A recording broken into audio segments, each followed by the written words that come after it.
Thanks so much, Sarah. As you mentioned, I actually saw a total solar eclipse last summer. I went to Indiana and saw it with my brothers. If you have not seen one yourselves and you have the chance, do it. It's completely worth it. The drive home was not as special. We got stuck in a long traffic jam. And as you can imagine, going from this high of this celestial, once-in-a-lifetime happening to this incredibly mundane experience of sitting in a traffic jam was quite the whiplash. And I remember sitting in the car thinking, I can do something with this. And sure enough, I took that feeling and eventually turned it into this story, Path of Totality, and I'll read the first 2 pages. It would be getting dark soon, not like during the total eclipse, the everyday evening kind of dark. We should have taken the exit, Mark said. Anna didn't answer. He was driving, not her. He could have turned off the highway if he'd wanted to. But there was no point in reminding him of that. Up until an hour ago, when traffic abruptly slowed to a crawl, the day had been perfect. She didn't want to spoil it by starting an argument.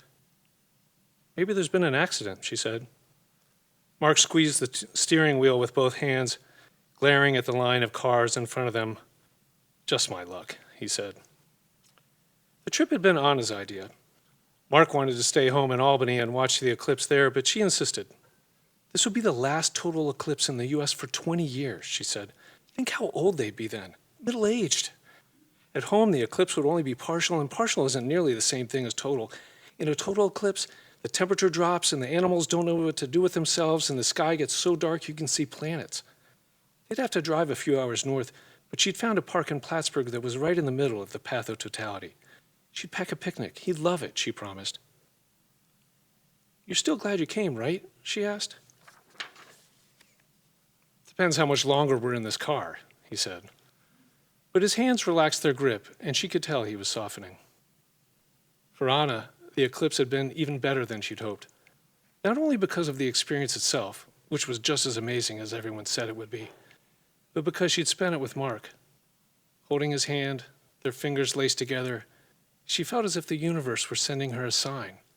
The sun, the moon, her, Mark. For once, everything in her life was lined up exactly in its place.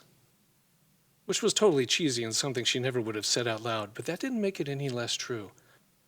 When Mark zipped open his backpack and searched around inside it, she wondered if he might pull out a ring and ask her then and there. He didn't. He was just looking for Claritin because of his allergies, and she felt a little silly for getting her hopes up. But she'd watched his face when the sky went black. He'd been as awestruck as she was. He was just grumpy now, like he always got in traffic. He'd bounce back once they were home again. By tomorrow, they'd forget all about the long drive. All they'd remember for the rest of their lives were the good parts. Thank you.